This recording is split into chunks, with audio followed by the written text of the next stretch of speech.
This is America, and this is the Loch Raven Reservoir in Maryland, where nearly 70 years ago there was a compelling report of a UFO hovering over the bridge behind me.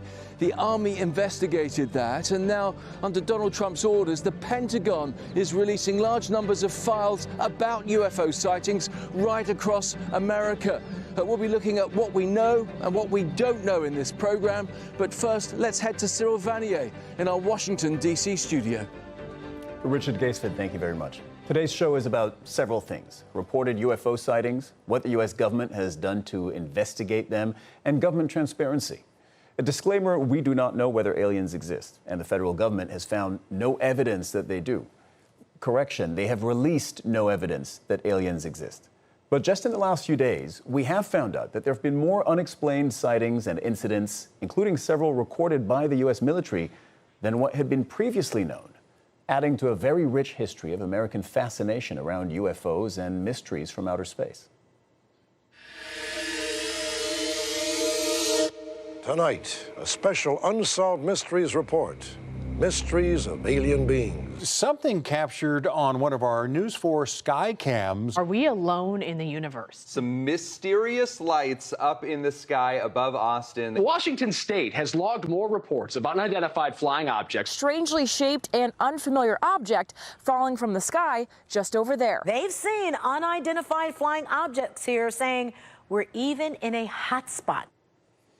And it turns out there's actually an online tool that tracks all of these reports globally. Think of this as a heat map, a Google Maps, if you will, of UFO sightings. So the main tool is this map. You see all these dots? These are all reported UFO sightings in the United States, a total of 180,000 reports. Now, all the red dots, if we start zooming in, you'll start to see red and green. All the red dots are older UFO sightings. The green dots are a lot more recent, some of them very recent. So I'm zooming into Washington, and I'm aiming for the White House. So for those of you who know the geography, you'll soon recognize the rectangle that is the White House, and it's just a few blocks away. Here it is.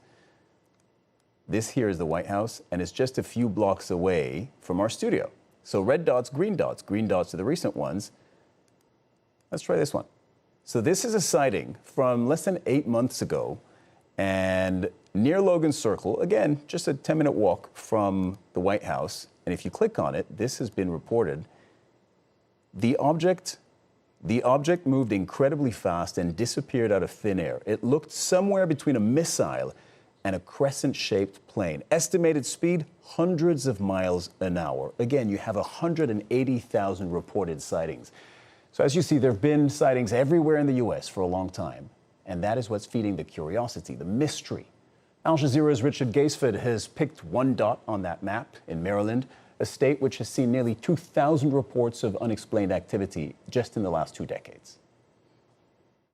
This peaceful stretch of water north of Baltimore has been the focus of multiple reports of UFO activity since the 1950s. Well, it was October 1958 and 2 men were driving towards the bridge that crosses the Loch Raven Reservoir when they noticed a large, flat, egg-shaped object hovering right over the top of it. The official record shows that as they got closer, their car engine stopped, the electrics failed, and they took cover. Both of them say they had quite serious burns on their faces that meant they had to go to hospital, and there's been no official explanation as to what had happened here. That was 20 years after Orson Welles sent America into shock with his War of the Worlds radio drama.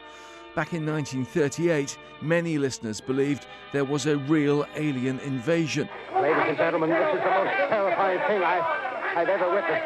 A majority of Americans continue to believe that we're not alone, including, it seems, Barack Obama.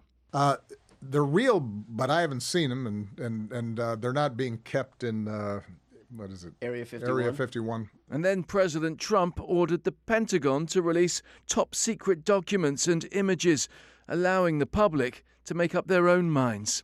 We found many very interesting documents, I must say, and the first releases will begin very, very soon, so you can go out and see if that phenomena is correct. You'll figure it out. Let me know. Let me know. But we've had a lot of questions. There's no official evidence of aliens having arrived in the American capital, But Washington, D.C.'s been the focus of a galactical battle for proof to be released. Stephen Bassett became Washington, D.C.'s first UFO lobbyist 30 years ago. He's now pushing the president for more transparency on extraterrestrial life. And if he doesn't act soon and get out there in front of some cameras and confirm the ET presence, he is going to be explaining to his people, the people of this country, why they just heard it from the prime minister of whatever and not from him, and he doesn't get the legacy. The legacy's gone. And this man enjoys getting legacy. He likes doing something profound. Congressman George Whitesides is a former chief of staff at NASA and serves on the House Space Committee. I think there are a few cases where we should dig into it, and you know, the American people are demanding that, and I think they deserve the answers. Are we on the cusp of a big revelation? I can't say, to be honest. I will say this, though, as someone who knows a little bit about space, I will say this. The likelihood that we are totally alone in this universe is very low.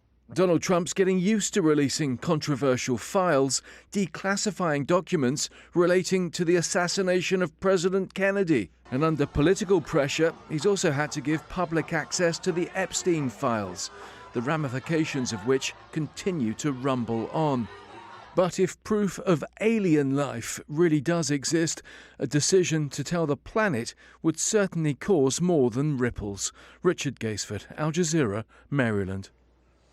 As Richard reported, President Trump directed the Pentagon to publicly release its UFO files. Another disclaimer here.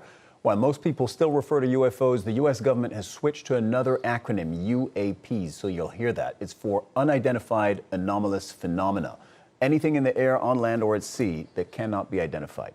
So here's what the Pentagon file release actually looks like. It's a website available to the public from the U.S. Department of War. Scroll down, you have the Donald Trump Truth Social post that directs the Pentagon to release files, and here they are. Previously secret documents. You can click on them. This first one is 1946. This is downloadable by the general public, and this is about correspondence related to a flying disc/saucer sightings. Again, 1946, previously secret government documents now made public. So what do we actually find out? There are 16 pages of this. Alex Baird takes a look. More than 160 declassified files and hundreds upon hundreds of UFOs. Most aren't Hollywood-worthy, but a few of them are pretty impressive. This was cited across multiple western US states over 2 days in 2023. 7 law enforcement officials lodged independent sightings, and the FBI produced this image from the reports. One officer described it as looking like the Eye of Sauron from The Lord of the Rings, and it was big. Apparently up to 60 meters long. And as fast as it materialized out of a bright light, it then disappeared. The government assessment. This report was one of the most compelling and credible, having been seen by 7 cops independently. Another one of the most mysterious was this, filmed in 2013 somewhere in the Middle East by the US military. It appears to be an 8-pointed star with some sort of tail. It was caught on tape for 1 minute and 46 seconds. And that's all we have. No oral or written reports from the Pentagon. Its status has been classified as unresolved. The US military caught another UFO on tape near Japan 2 years ago and released this footage, just 9 seconds worth. The Pentagon hasn't provided any oral or written reports on this sighting either. But Japan did just last week acknowledge the incident, saying broadly that the government is constantly gathering and analysing information with great interest. And then there's this. Now this one's interesting because it was sighted from the surface of the moon by the Apollo 17 mission in 1972. It shows 3 bright dots in a triangular formation. Astronaut Harrison Schmitt said in the official transcripts, "It's like the 4th of July out here." Now that image has been public for 54 years, but this is the first time the Pentagon has released it in a formal case, and that included an analysis that those dots may be physical objects, not just a lens flare. The Pentagon says additional files will be released every few weeks in the interests of maximum transparency. Explainable or otherwise, they're bound to keep people's eyes on the skies for a while yet. Joining us today to discuss all of this, Keith Cowing, editor at NASAWatch.com and a former NASA astrobiologist. Jason Campbell, former Pentagon official. And from Stamford, Connecticut, Jordan Flowers, Executive Director of the Disclosure Foundation. Keith Cowing, what did you take away from the Pentagon file drop? I've seen a lot of it before. The Apollo pictures I saw when they came out in high school, the transcripts that came out of the crews talking I'd seen before. Some of the other stuff, the blurry images I hadn't seen before. Had not? Yeah, but they're blurry dots. That's all I saw. So in answer, I really didn't see anything that got me interested. Were you expecting more? I don't know what I'm expecting from this because so much of it is like I've seen it before. So, you know, I wasn't surprised. But Jason Campbell, there are also events in there that the public didn't know about. Sightings, as you say, many of them are blurry pictures. I'm not sure it was reasonable to expect a whole lot more than that. But what we do find out is that the U.S. government has recorded more incidents of things they cannot explain than we knew. Yeah, I think that's true. And again, we'll see where the evidence takes us. This was the first tranche of what will be released. Maybe there will be more that will add some level of detail to that. It's difficult to speculate now. I think bureaucratically, the Pentagon is now in a place where it's better able to assess some of these potential threats, and you now have offices and services that are dedicated to, should these issues arise, to address the issue in a way that sort of fits into the bureaucratic steps within the U.S. national security environment. Jordan Flowers, you and your foundation advocate for greater government transparency, whether it's UFOs or other things. What did you make of this file drop? Yeah, first of all, thank you so much for having me. At the Disclosure Foundation, we consider this to be a genuinely historic development. Never before has there been the power of the presidency behind transparency with respect to this subject. The president's initiative is called the Presidential Unsealing and Reporting System for UAP Encounters, PURSUE. You know, that is specific to UAP. This is not for things that we understand. This is not for U.S. classified programs. There are things in the sky that we do not know what they are and that we do not appear to be able to defend against, and we need to figure it out rapidly. Is there any explanation in these documents of what those things are? I haven't seen it. That's actually a really important point. So we got this document dump. Some of these files have been available previously, some of them have not. But what's lacking critically is an analysis of what these things are. Certainly, the intelligence community has some kind of analysis to try and put forward a hypothesis of what is happening in our airspace. Our organization tries to advocate for legislation and policy around this. One thing specifically that we need is a national intelligence estimate around this phenomena. We also advocate for the UAP Disclosure Act, which you may not be familiar with, but this is a piece of legislation that is co-sponsored by Senator Rounds and Senator Schumer that uses the term non-human intelligence over a dozen times. I think it's important for the public to understand how far ahead the leadership in the United States Senate is and in the House with respect to this issue. They take this extremely seriously and they do not dismiss it. Regardless of what this is, the truth is sensational here. Keith Cowing, what did you do with the website when you first saw it, right? When the Pentagon put this website up online, you can download all these documents. Some of them you knew, but some of them you don't. So what do you do? Did you download them and read through them? Enough of them to just say, yeah, I've seen this before, and I really focused on the things I had not seen, sure. Some of the more controversial things like the night vision of things going like this. And I agree. I mean, if we don't know what they are, and these things are real, and there's enough pictures to think that they are, I kind of like to know what they are. Some of them are explicable, apparently, but some are not. But I agree with the previous guest that they just put these pictures out there, and the president says, have fun. Okay, thanks. That's a lot of help. I mean, we really do need some explaining of what these things are. And are they lens flares? Are they? But isn't that how these file dumps kind of work? You make them available to the public, but then, as Jason was telling us, there's no analysis around it. But that wasn't promised. No, I don't think it was. Again, we'll see what happens with the next tranche, if there's some more context that comes with it.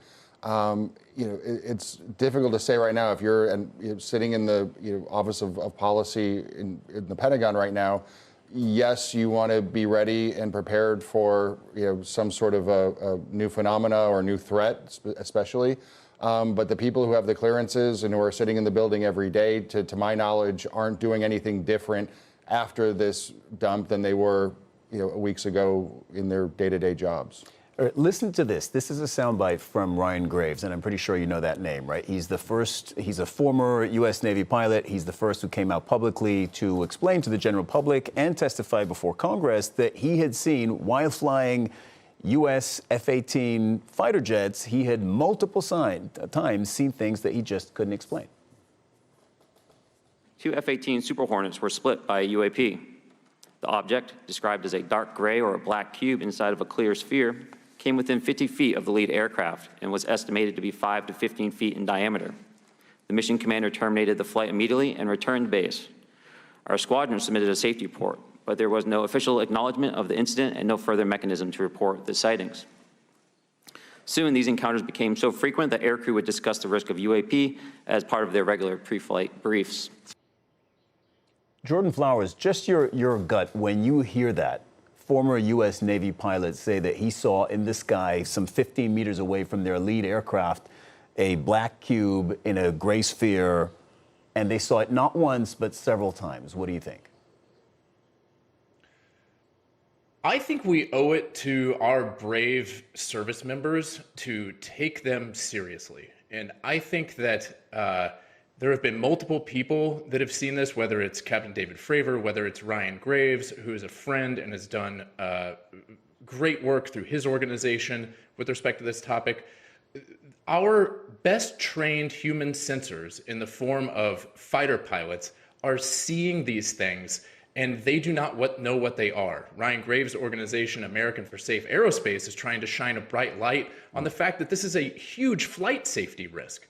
Like, our service members are in danger for us not knowing what these things are in our airspace. Keith Cowing, is the U.S. federal government or any branch of it actively investigating the reality or lack thereof of UFOs? Or are they just sort of like sifting through reports? Well, first of all, I'm not going to a highly trained pilot. I'm not going to dispute what they saw, what they said they saw.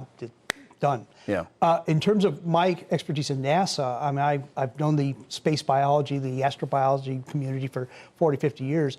First of all, we don't keep secrets well. And if that was being studied and we found something, it would have been out, and I probably would have been the one to break the story.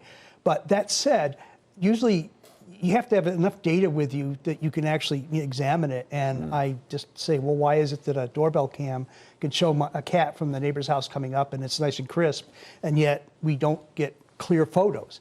You can't work with something you don't have. So what does that tell you? What do you mean by that? Well, it just means that if I really want to do a scientific assay of this information, I need something more than a couple of pixels on I need better sensors. Okay. I need better information. Otherwise, I'm just going to say, yeah, it's a fuzzy picture. It goes like this.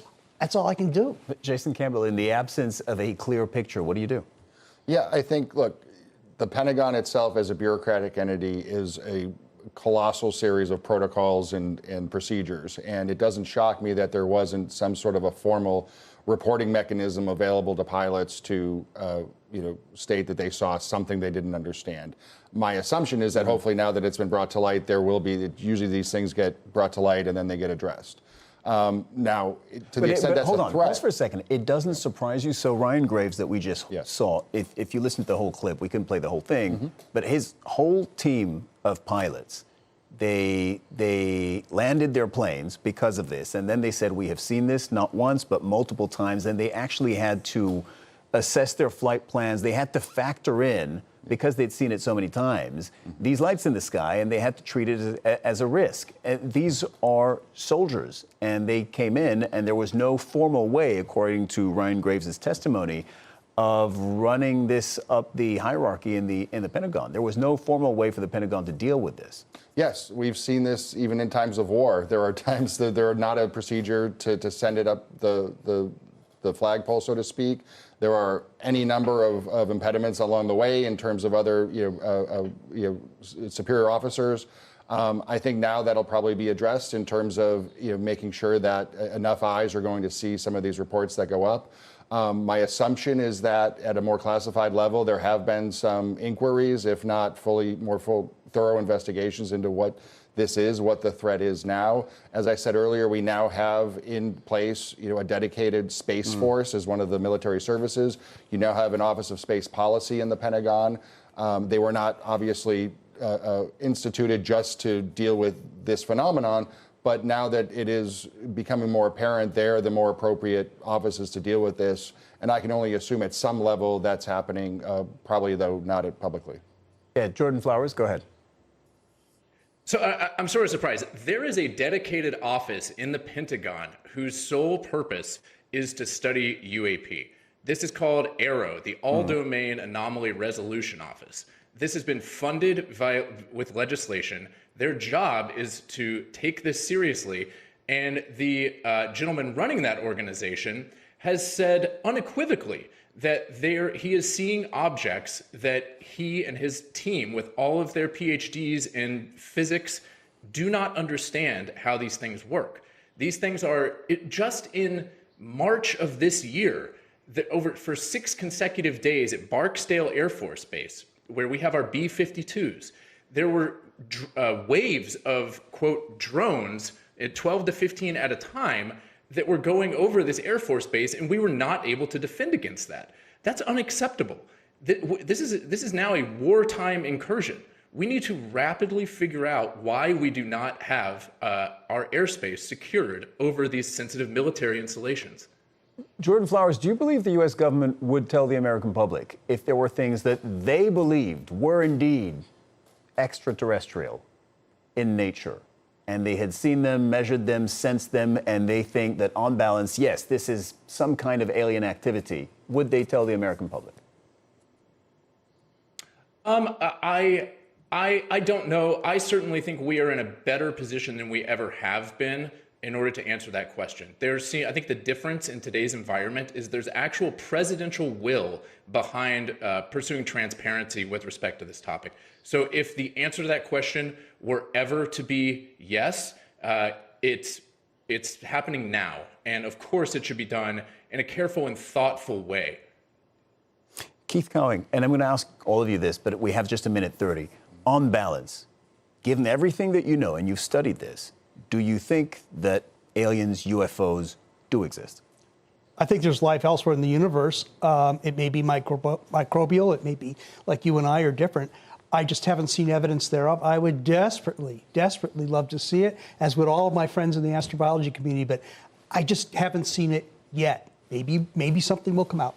Jason Campbell. Look, this is far outside my area of expertise, but I'll go with Keith in terms of, yes, probably at some minute microbial level, sure, I can buy into that. In terms of something much more advanced or beyond that, I simply don't have enough to say with confidence.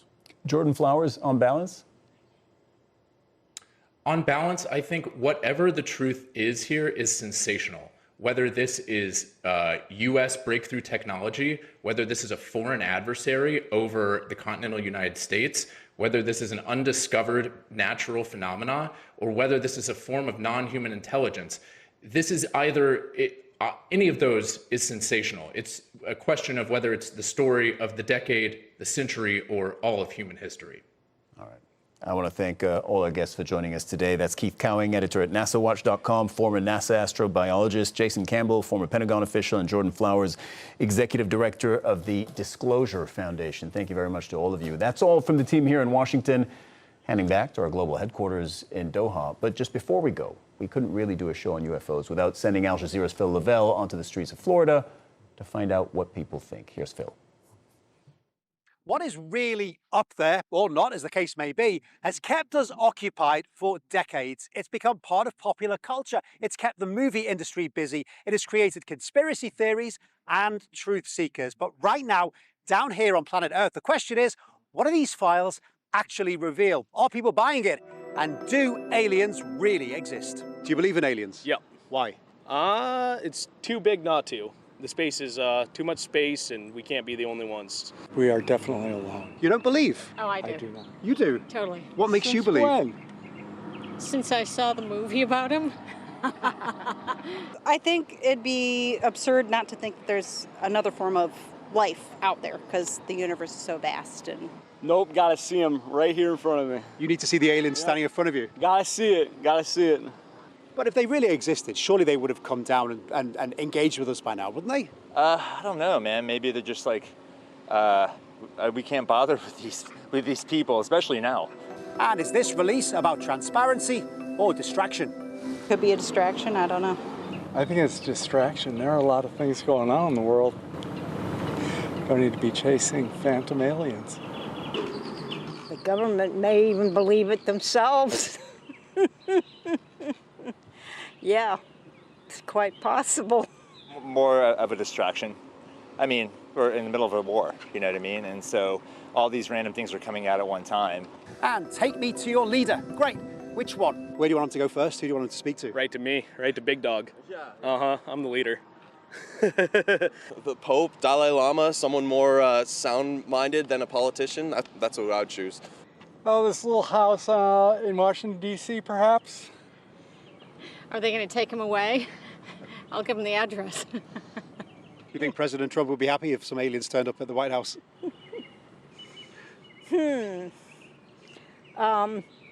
He'd probably be honored. Well, don't forget, you can catch This Is America every weekday, Monday to Friday, 18:30 GMT here on Al Jazeera. If you're in the United States, that is 2:30 p.m. on the East Coast. And if you're in a galaxy far away, then no idea what time. But if you can get YouTube, you can catch up there too. That's it for this episode. We'll see you again soon. Bye for now.